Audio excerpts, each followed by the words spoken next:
Good day, everybody. Hi, I'm John Russell, owner of the Business Source. I'm here with my good friend and marketer, ace videographer, Jared Whitman of Whitman Media. And we are going through my book, Be a Stand-Up Leader, the ABCs of getting the job done right, chapter by chapter, page by page. And today we're going to talk about a subject that is near and dear to my heart, sales training. And mostly because I spent my whole life in sales training. You know, as an advertising salesperson, you're going to need to be trained pretty well in order to be successful in that field. And as my career changed and I actually got into the sales training business, it was a real eye-opener in terms of all the different sales processes that different businesses go through. There isn't necessarily a one-size-fits-all. Even though some of the fundamentals of sales training never change. Right. Being able to ask good questions, being able to listen well, being able to do enough research to understand how your product or service is going to provide some value and benefit for your prospects and customers. Yep. But the big message that I have today for all of you stand-up leaders out there is that if you're not actively involved in a sales training program, you should be. I agree with that. It's not difficult. What's hard is when your people are in the field and they haven't been given the opportunity to learn how to navigate against objections. Yep. And against real tough competition. Yep. Nobody likes to lose a deal. And sales training doesn't solve all of those problems, but sales training in and of itself can create enough knowledge and confidence in the professional so that they're never going to have a bad experience when it comes to having a sales conversation, even if they lose. I think that as a stand-up leader, you're providing your people with the tools to succeed and grow more than they would without sales training. No question. The amount of knowledge and expertise and experience that really true professional salespeople have is unbelievable. Yeah. In my estimation, sales is one of the most difficult areas of discipline because you're dealing with people, and sales is part art and part science. Yep. And I've actually done seminars on the subject. And it's a fascinating thing to me because you have to follow certain methodologies. You know, when I was in the sales training business with Chris Lytle, he wrote the book, The Accidental Salesperson. And he was a speaker and I was a sales manager, and we sold sales training all across North America. He was a big proponent of having a systematic approach. And I believe in that. But I also believe that you need to customize it. Right. And when we were selling sales training, we'd talk to one company 1 minute and they're like, I have a 3-step selling process, which makes total sense. You know, and we were selling a 16-step selling process, which is super comprehensive.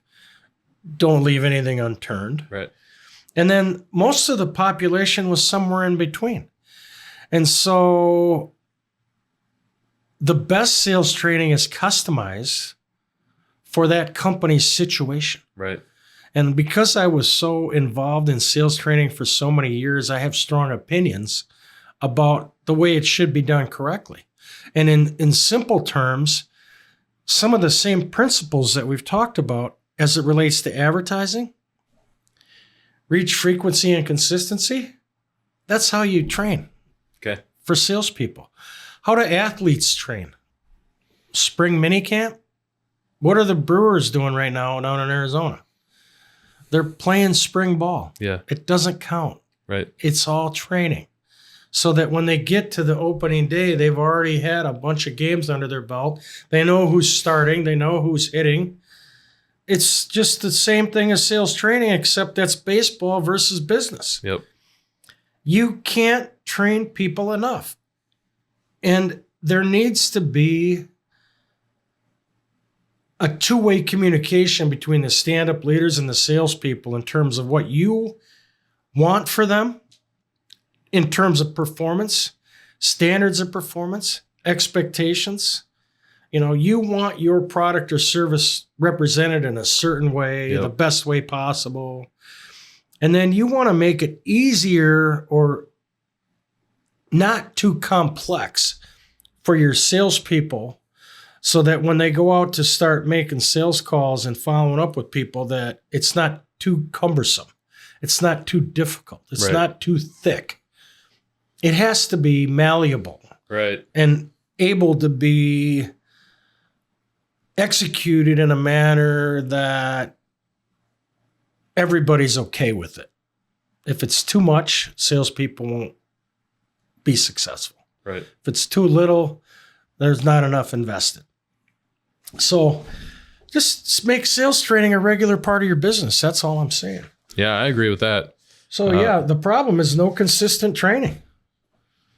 You know, what are you doing for your people? I mean, you really have to take care of that. And it should be an important part of the business. And it's consistent. It's not like you go to sales training once per year. I think you should constantly send people to sales training, or go through a sales training process, or even weekly sales training practices. Practice makes perfect. Trying new things, learning from the top performers in the office, or what are they doing? How are they doing it? How are they approaching it?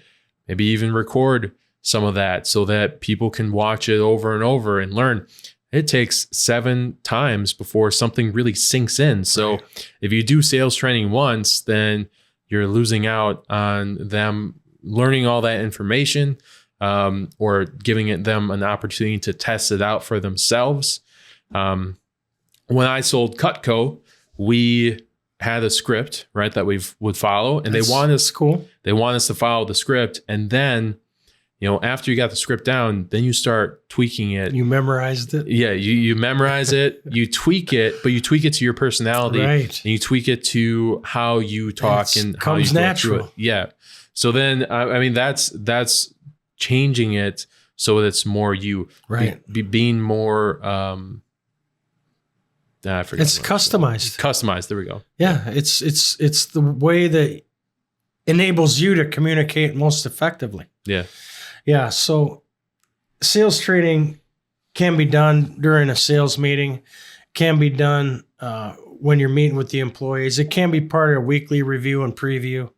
You know, just make it part of your culture. Yeah, I think. Yeah. And then ask the salespeople what they want. The other thing is keep one ear on the street, so that when your salespeople come back and they have bumped into an objection, that you can talk about it and help them learn about the objection. Yep. And, you know, overcoming objections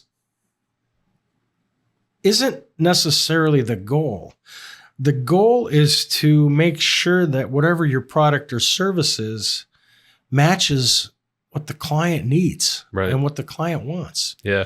And then you don't have to worry about objections. I think one of my clients is a sales brand, and he says that sales is a conversation with an invitation at the end, or a coaching session with an invitation at the end. And this is he works with a lot of coaches, and solopreneurs. Pretty smart guy. So I think it's an opportunity to have a conversation to understand what the needs are of the customer, and then invite them into your service or your product or anything like that. It might be a little different for home service companies, but I think you just want to get down and have conversations about what they're looking for, and don't approach it with commission breath. Like you have to close this sale today, or I'm gonna just not eat tonight. Right. But you want to approach it as a conversation, and That's my opinion. Yeah, when we were in the sales training business, and Chris Lytle wrote the book, The Accidental Salesperson. He wrote the book for engineers who don't know how to sell, for people who don't come from that discipline. And so what happens is that you create tools for people who got into sales accidentally and not on purpose. And how do they become good at selling? Well, for home services people, they're good at fixing equipment or roofing or whatever their skill set is. And they oftentimes have to have a conversation with a customer. And a lot of times the conversation needs to be a diagnostic conversation about, help me understand what the problem is so I can fix it. And then the salespeople who don't have natural ability to speak with a homeowner or a customer need a cheat sheet. Yep. And so we created a 8.5 by 11 card, branded, full color, beautiful. And it had a list of the various situations and problems that we encounter. And all the person had to do was to look at the card and ask the questions and take notes. They didn't have to think about it at all. Smart. And it was a great sales conversation because the questions were relevant. It showed the customer that we were interested in gathering more information and not just shooting out a recommendation. And so that's how people who aren't professional sales persons can function in the world with consumers in a sales conversation without being a salesperson. Right. And it takes a little practice, and it might take a little role playing, and they don't like it because it is uncomfortable. It's weird. And it makes them feel funny because they're asking questions that they normally wouldn't. Right. But when they get $100 bonus because they sold a new furnace, or they get a $500 bill because they've met their quota for the month and they've sold some accessories, or they sold an add-on, or they sold whatever, all of a sudden sales becomes really cool. Yeah. And they're like, Joe made $1,500 last month because he had conversations with the customer. Judy made no money in bonuses last month because she felt uncomfortable, didn't know how to answer the questions, didn't know how to engage the customer in a conversation. Didn't follow the process. Yeah, she got left behind. Yep. It's time for Judy to bone up on what Joe is doing so that she can learn from him, or he can learn from her, however you look at it, and help each other out so that everybody's making extra cash. Right. It's not that hard. So sales training is a big subject. You can do it online. You can do it one-on-one. You can do it in a group setting. I've had a tremendous amount of experience in sales training, and I'm proud to say that I do still conduct some sales training sessions for people. If you need help with sales training, definitely give us a call, because we don't want that to be a stumbling block that's preventing you from reaching your full potential. That's all I got on sales training. I don't have anything else. Great. Well, thanks for being with us today. Look forward to seeing you on our next episode. Have a great day.